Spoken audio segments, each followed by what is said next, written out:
نواب صاحب کی حویلی قدیم وضع کی تھی۔ ایک مضبوط اور بلند و بالا عمارت تھی جس کے گرد بے ترتیب باغات کے سلسلے بکھرے ہوئے تھے۔ یہ عمارت اب بھی نواب صاحب کی حویلی ہی کہلاتی تھی، حالانکہ اس کا موجودہ مالک کوئی اور تھا۔ جیسے ہی عمران کی کار حویلی سے ملحقہ زمینوں کے حدود میں داخل ہوئی، بالکل ایسی ہی آواز آئی جیسے کوئی مائکرو فون پر کہہ رہا ہو، کون ہے؟ یہ عام راستہ نہیں، براہ کرم سرخ تاروں کے حدود میں داخل ہونے کی کوشش نہ کیجیے، اپنی گاڑی بائیں جانب سے نکال لیجیے۔ ابے ڈبو، سن تو کیا کہہ رہا ہے؟ چودھری نے خوش ہو کر اکڑتے ہوئے کہا۔ کار عمارت کی طرف بڑھتی رہی لیکن دوسری بار کچھ نہیں کہا گیا۔ پھر وہ طویل برآمدے کے سامنے پہنچ کر رک گئی۔ ایک بوڑھا آدمی برآمدے کی سیڑھیاں طے کر کے نیچے آ رہا تھا۔ سلام مینیجر صاحب، چودھری نے کار کے اندر ہی سے ہانک لگائی۔ کیا بات ہے؟ بوڑھے نے پروقار لہجے میں پوچھا۔ اس نے اس کے سلام کا جواب بھی نہیں دیا تھا۔ یہ جی اپنا ڈبو ہے نا؟ بوڑھا کار کے قریب آ چکا تھا۔ اس نے عمران کو گھورتے ہوئے پھر چودھری کو مخاطب کیا۔ میں نہیں سمجھا تم کیا کہہ رہے ہو؟ یہ داور صاحب سے ملنا چاہتا ہے۔ وہ تشریف نہیں رکھتے، پر صبح تو ہاں آئے تھے لیکن پھر چلے گئے، بوڑھے نے کہا اور پھر عمران کی طرف دیکھنے لگا۔ اب پھر کب تشریف لائیں گے؟ عمران نے پوچھا۔ مرضی کے مالک ہے، بوڑھے نے لاپرواہی سے شانوں کو جنبش دی۔ آپ کون ہیں؟ جی، وہ پھر عمران کو گھورتا ہوا بولا، اس جائیداد کا مینیجر۔ آپ کب سے اس جائیداد کے مینیجر ہیں؟ آپ، وہ آنکھیں نکال کر بولا، آپ سے سروکار۔ ارے مینیجر صاحب، یہ تحصیلدار ہو گیا ہے۔ جی، پیر بخش نام ہے۔ آپ نہیں جانتے، یہ میرا ڈبو؟ میں نہیں سمجھا جناب، بوڑھے نے حیرت ظاہر کی۔ مطلب یہ کہ عمران اسے ٹٹولنے والی نظروں سے دیکھتا ہوا بولا، مجھے حق حاصل ہے کہ صاحب جائیداد لوگوں یا ان کے ملازمین سے اس قسم کی پوچھ گچھ کر سکوں۔ تو پھر تشریف لائیے نا، میرے مالک داور صاحب بہت فراخ دل آدمی ہیں، بوڑھے نے مسکرا کر کہا۔ انہوں نے آفیسروں کی خاطر و مدارت کے لیے فنڈ مخصوص کر رکھا ہے۔ عمران دروازہ کھول کر نیچے اتر آیا۔ اندر تشریف لے چلیے جناب، بوڑھے نے اس بار بڑے ادب سے کہا۔ چودھری مدار بخش نے گاڑی سے اترتے ہوئے کہا، جی ہاں، یہ ڈبو ہے، اپنا ڈبو، پر اب تو پیر بخش ہی کہیں گے۔ پھر اس نے بڑی فراخ دلی سے دانت نکال لیے۔ تم یہیں ٹھہرو چودھری، بوڑھے نے کہا۔ تک کیوں؟ اس نے منہ کھول کر عمران کی طرف دیکھا۔ ٹھیک ہے، آپ یہیں ٹھہریے، عمران نے بھی بوڑھے کی تائید کی۔ چودھری نے برا سا منہ بنا کر آہستہ آہستہ کچھ بڑبڑانا شروع کر دیا۔ بوڑھا عمران کو ساتھ لیے ہوئے برآمدے میں آیا، اور جب وہ اندر جا رہے تھے تو بوڑھے نے آہستہ سے کہا، میم صاحب بھی آ گئی ہیں؟ ہم سے پہلے ہی، عمران نے اکڑ کر پوچھا۔ جی صاحب۔ خیر خیر خیر، عمران سر ہلا کر بولا۔ ایک لمبی راہداری طے کر کے وہ ایک بڑے کمرے میں پہنچے۔ آپ تشریف رکھیے جناب، میں بھی حاضر ہوا، بوڑھے نے کہا اور باہر چلا گیا۔ عمران برا سا منہ بناتے ہوئے کمرے کا جائزہ لے رہا تھا۔ کمرہ قدیم طرز کے بھاری بھرکم فرنیچر سے آراستہ تھا۔ دروازوں پر نارنجی رنگ کے دوبیس پردے لٹک رہے تھے۔ 18ویں صدی کے فرانسیسی مصور کے نمونے دیواروں کی زینت تھے۔ عمران ایک بڑی آرام دہ کرسی میں دراز ہو گیا۔ کمرے میں کچھ ایسی بو محسوس ہو رہی تھی جیسے وہ عرصے تک بند رہا ہو۔ اس نے لیٹے ہی لیٹے طویل انگڑائی لی اور اس طرح آنکھیں بند کر لی جیسے بہت تھک گیا ہو۔ بھوک کی وجہ سے کسی قدر نقاہت تو پہلے ہی سے محسوس کرتا رہا تھا۔ کچھ دیر بعد کانوں میں گھنٹیاں سی بج اٹھی، بڑی سریلی ہنسی تھی، لیکن عمران نے آنکھیں نہیں کھولی کیونکہ وہ آواز تو اس کی سماعت میں زہر گھول رہی تھی۔ مجھ سے بھاگ کر کہاں جاؤ گے؟ ہنسی روک کر کہا گیا۔ اب میں مطمئن ہوں، عمران نے آنکھیں کھولے بغیر بھررائی ہوئی آواز میں کہا۔ کیا آنکھیں نہیں کھولو گے؟ لوریاں سننے دو مجھے، عمران نے ٹھنڈی سانس لی۔ کیا بات ہے، کیوں خفا ہو؟ لڑکی نے قریب آ کر اس کے شانے پر ہاتھ رکھتے ہوئے کہا۔ ناشتہ دفعتاً عمران حلق پھاڑ کر دہاڑا اور وہ چیخ مار کر پیچھے ہٹ گئی۔ اب عمران نے آنکھیں کھول دی تھی۔ اوفو، وہ سینے پر ہاتھ رکھ کر جھینپے ہوئے انداز میں مسکرائی۔ تم تو ڈرا دیتے ہو، میرا تو جی چاہتا ہے کہ تمہیں ہی پھاڑ کھاؤں، عمران آنکھیں نکال کر بولا۔ ریٹا نے اس طرح حیرت سے آنکھیں پھاڑ دی جیسے سچ مچ اس سے کوئی غلطی سرزد ہو گئی ہو، نادانستگی میں۔ میں نہیں سمجھی۔ رات ہی سے چیخ رہا ہوں کہ ناشتے کی کیا رہے گی؟ ناشتہ؟ ارے ناشتہ، میں نے تو خود بھی ناشتہ نہیں کیا، تمہارا انتظار تھا۔ کیا ابھی ختم نہیں ہوا انتظار؟ عمران نے بالکل ایسے ہی لہجے میں پوچھا جیسے وہ اس کی زر خرید ہو۔ ابھی آتا ہے ناشتہ، وہ الٹے پاؤں پیچھے ہٹتے ہوئے بولی۔ اس کے جانے کے بعد عمران پھر نیم دراز ہو گیا اور آنکھیں بند کر لی۔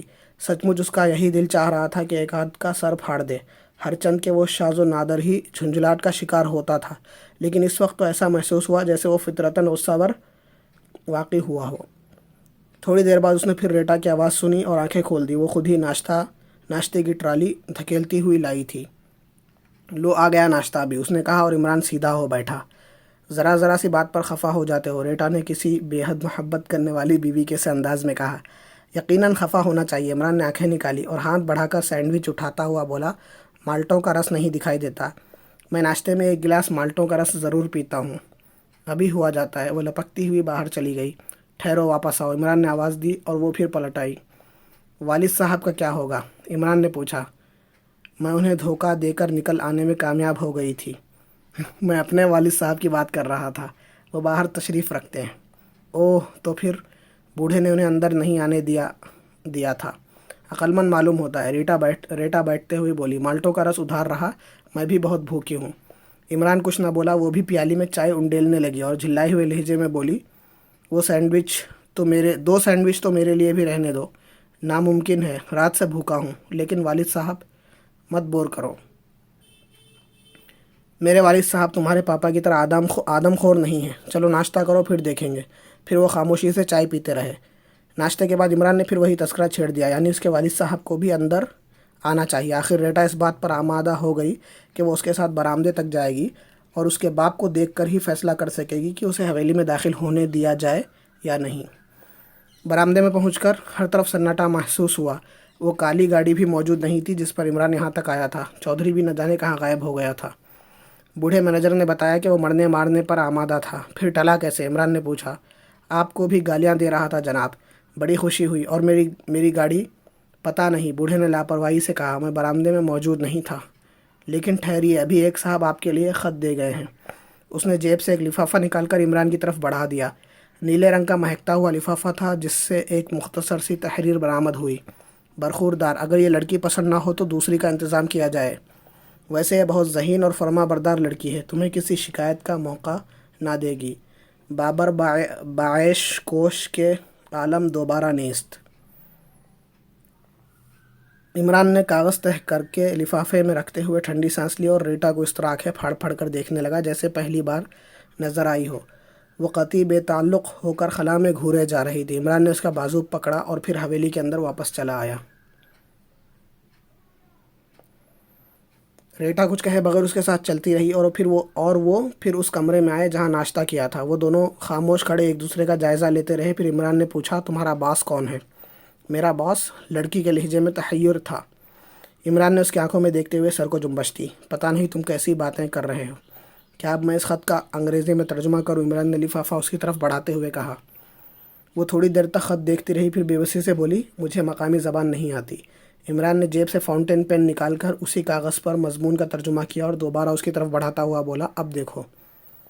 وہ اسے پڑھتے ہی آپے سے باہر ہو گئی، چیخ کر بولی، یہ کس نے لکھا ہے؟ میں نہیں جانتا، تمہارے سامنے ہی اس بوڑھے نے یہ کہہ کر لفافہ دیا تھا کہ کوئی نامعلوم آدمی دے گیا ہے۔ میں بھی نہیں جانتی، کچھ نہیں جانتی اس بےہودگی کے متعلق۔ مجھے راہ میں ایک آدمی ملا تھا جس نے بتایا کہ تم اس عمارت میں موجود ہو، مگر تم وہاں سے یہاں تک پہنچی کیسی تھی؟ اس آدمی نے پہنچایا تھا، گاڑی میں تھا۔ تمہارے چلے آنے کے بعد میں وہاں جنگل میں تنہا رہ گئی تھی۔ اور تمہارے پاپا کا کیا بنا تھا؟ گاڑی تو میں لے بھاگا تھا۔ میرا وہم تھا، وہ پاپا نہیں تھے، پتہ نہیں کون تھا۔ میں ڈر کر پھر جھاڑیوں میں گھستی چلی گئی تھی۔ کیا میں پاگل ہو جاؤں؟ عمران آنکھیں نکال کر دہاڑا۔ پتہ نہیں تم کیسی باتیں کر رہے ہو۔ لڑکی سہم گئی۔ تم کیوں میرے پیچھے پڑ گئی ہو؟ میں پیچھے پڑ گئی ہوں یا مصیبتیں جھیلتی پھر رہی ہوں تمہاری وجہ سے؟ ہاں، عمران حیرت سے آنکھیں پھاڑ کر رہ گیا۔ ریٹا نے اپنا منہ چھپا لیا تھا اور سسکیاں لینے لگی تھی، یعنی کہ ارے واہ، میں نے کہا۔